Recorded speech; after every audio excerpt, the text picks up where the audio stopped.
আসসালামু আলাইকুম, welcome back to my channel. আমি সালমা, আপনাদের সাথে আছি মেহেরপুর থেকে। সালমাস ফ্যামিলি টু চ্যানেলে আরও একবার স্বাগত জানাই। কাছে দূরে, দেশ এবং দেশের বাইরে যে যেখান থেকে আমার ভিডিও দেখছেন, আশা করছি সবাই সুস্থ আছেন। আলহামদুলিল্লাহ, আমি এবং আমার পরিবারের সবাই সুস্থ আছি। বেশ কয়েকদিন আগে আমি এই গাছটা নার্সারি থেকে কিনে এনেছিলাম। তো ফুলগুলা ফুটে ঝরে গেছে, তো আমি গাছের এই বাড়তি যে ডালগুলা ছিল কেটে ফেলছি। এই ফুলের গাছের নামটা না আমি আজও জানতে পারি নাই আসলে এই গাছের নামটা কি। তবে ফুলের গন্ধটা কিন্তু মারাত্মক সুন্দর। সাথে কিন্তু বেলি ফুল, গাছে বেলি ফুলও ফুটেছিল। তো বেলি ফুল আর এই গাছের ফুলের এত ঘ্রাণ যেন পাগল পাগল অবস্থা। গত রাতে ভিডিওতে ভয়েস দেব বলে ঠিক করলাম। তো তার আগে আমার একটা বদঅভ্যাস আর অভ্যাস যেটাই বলি না কেন, ফোনটা আসলে হাতে নিয়ে একটু ভাবলাম যে ইউটিউবে একটু ঢু মেরে দেখি কি অবস্থা। তো ভিডিও ভয়েস দেওয়ার আগে এই কাজটা আমি সবসময় করে থাকি। তো ভিডিওতে দেখতে গিয়ে দেখি যে ছাত্ররা আনসারদেরকে তাড়া করছে এবং তারা দৌড়াচ্ছে। তো আনসারদের সেই দৌড়ানো দেখতে গিয়ে আসলে আর ভিডিওতে ভয়েস দেওয়া হয়নি।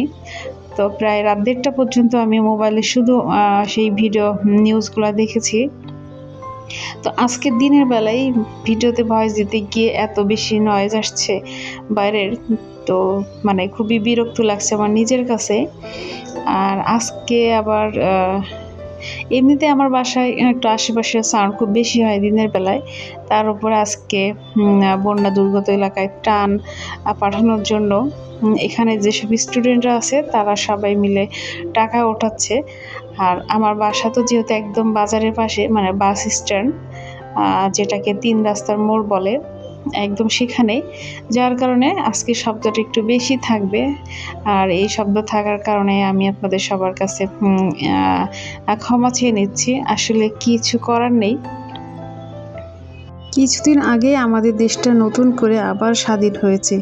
স্বাধীন দেশের জনগণ হিসেবে আমরা আমাদের সেই স্বাধীন দেশের স্বপ্নগুলো বাস্তবায়ন দেখতে চাই। আর এই বাস্তবায়ন দেখার আগেই কিন্তু একটার পর একটা বিপদ আমাদের সামনে আসছে। আমরা সবাই একত্র হয়ে কিন্তু আমরা আমাদের বিপদগুলোকে মোকাবেলা করছি এবং সবসময় সেটা করে যাব। তবে এমনও কিছু অনাকাঙ্ক্ষিত ঘটনা ঘটছে যেগুলো আমরা দেখি খুবই কিন্তু মর্মাহত। গতকালকে সেই ভিডিওটাই দেখতে দেখতে মনে হচ্ছিল যে নতুন সরকার আসার পরে একটার পর একটা দাবি নিয়ে মানুষ রাস্তায় নামছে। কিছু হলেই আন্দোলন, কিছু হলেই সচিবালয় ঘেরাও। কি একটা বাজে একটা অবস্থা। রাতে তো আনসারদের দৌড়াদৌড়ি দেখে তো ঘুমিয়ে পড়লাম। সকালে যখন উঠে কাজকাম শেষ করে একটু ফ্রি হয়ে যখন মোবাইলে হাত দিলাম, তখন দেখি আবার আর এক আন্দোলন। একদিকে হ্যান্ডেল আর একদিকে ব্যাটারি। মানে কিছু হলেই যেন রাজপথে নেমে পড়তে হবে, আন্দোলন করতে হবে আর নিজেদের দাবি আদায় করতে হবে। এজন্য মনে হচ্ছে একটা নিয়ম হয়ে গেছে, যখন যা যেটা প্রয়োজন সেটা নিয়ে যেন সে রাস্তায় নেমে পড়বে। তা আমার তো মনে হচ্ছে যে কবে না জানি কাজের যে বুয়াগুলো আছে ওরা কবে না জানি আন্দোলন করে যে আমাদের বুয়াদেরকে একদম বউয়ের মর্যাদা দিতে হবে, তা না হলে কাজ করব না। মানে এটা তো অসম্ভব কিছু না। যেরকম শুরু হয়েছে কোনো কিছু নিয়েই একদম নেমে পড়ছে আন্দোলনে, ওরাও তো কখন না জানি করে।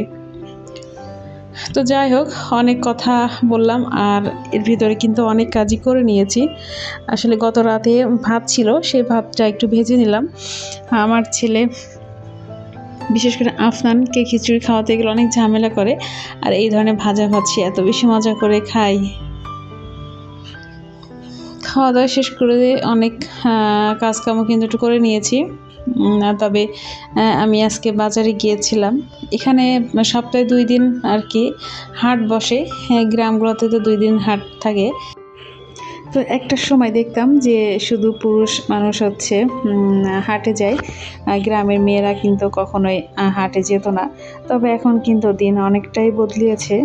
এখন পুরুষ নারী সবাই কিন্তু নিজের প্রয়োজনে যে কোনো জায়গায় গিয়ে কিন্তু তাদের কাজ করে, এবং হাটে বাজারেও কিন্তু এখন অনেকেই বাজার করতে আসে।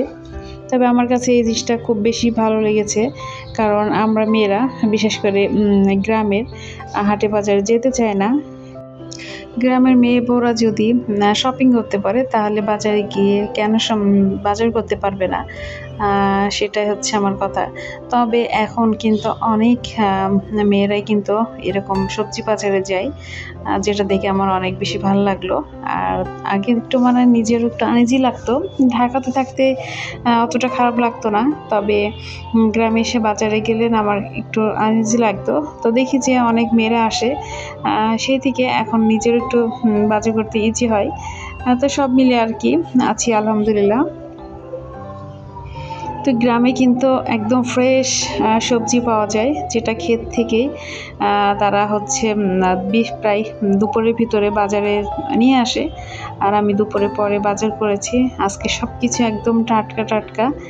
এখানে কোনো কিছুই কিন্তু আগের দিনের কিচ্ছু নেই, কারণ গ্রামের মানুষ আর যাই হোক তারা কিন্তু টাটকা খেতে বেশি পছন্দ করে। যাই হোক, সবজিগুলো বের করে তো আমি সুন্দর করে ধুয়ে নিয়েছি, আর এগুলো একটু পানি ঝরিয়ে তারপর প্যাকেট করে ফ্রিজে রেখে দেব।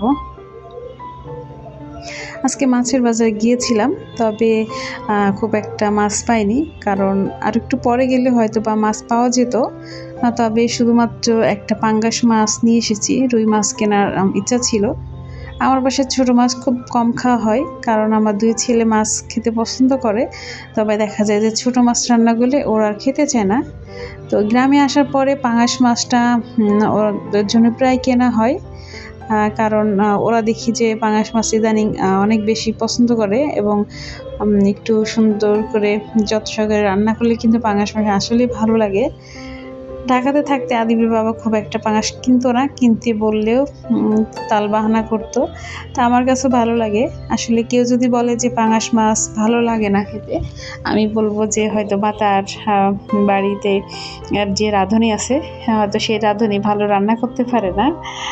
তাছাড়া কিন্তু পাঙাশ মাছ ভালো করে যত্ন সহকারে রান্না করলে অনেক অনেক বেশি মজা হয় এবং খেতেও ভালো লাগে।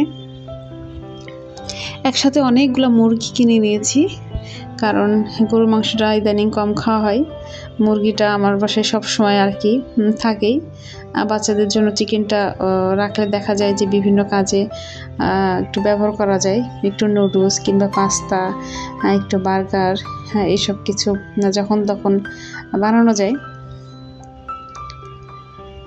মাসের শুরুতে আমি এরকমভাবে বাজার করি, কারণ ওই কয়েকদিন পর পর বাজার যেতে আমার নিজের কাছে বিরক্ত লাগে। যেদিনকে আমি বাজার করব এরকম মাছ মাংস থাকে, দেখা যায় যে আমি একটু তাড়াতাড়ি রান্নাবান্না করে তারপরে কাজকাম পুরোটা সেরে তারপর এরকম বাজার করে গুছিয়ে নিই। তবে মনে হচ্ছে মাছ কেনার জন্য আরও হয়তো বা কয়েকদিন যেতে পারি, তবে সেটা দেখা যাক। এখন তো চলুক। আজকে মাছগুলো আমি সব প্যাকেটে রাখছি, বক্সে রাখলে হয়তো ভালো হতো, কিন্তু এত বক্স আমার কাছে নেই, তাই আর কি প্যাকেটে রেখে দিলাম। আমার ভিডিও এই পর্যন্ত এখনও যারা যারা আছেন চাইলে কিন্তু এখনও আমার ভিডিওতে লাইক দিতে পারেন। আমার চ্যানেলের ভিডিও যদি পেতে চান তাহলে কিন্তু আমার চ্যানেলটা সাবস্ক্রাইব করে আমার পাশে থাকতে পারেন। তো এই তো ছিল আমার আজকের সারাদিনে দেখা যাচ্ছে টুকটাক কাজ। তো কাম শেষ করেছি অনেকক্ষণ হলো।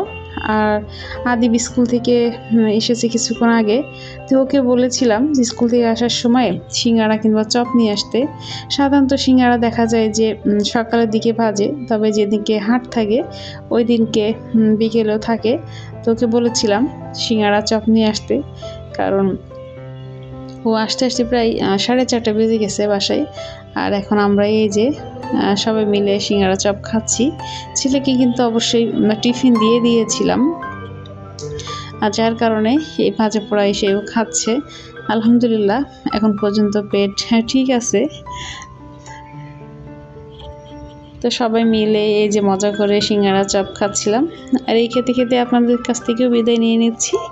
সবাই ভালো থাকবেন, সুস্থ থাকবেন, আর আমাদের জন্য দোয়া করবেন। সবাইকে আল্লাহ হাফেজ। আসসালামু আলাইকুম।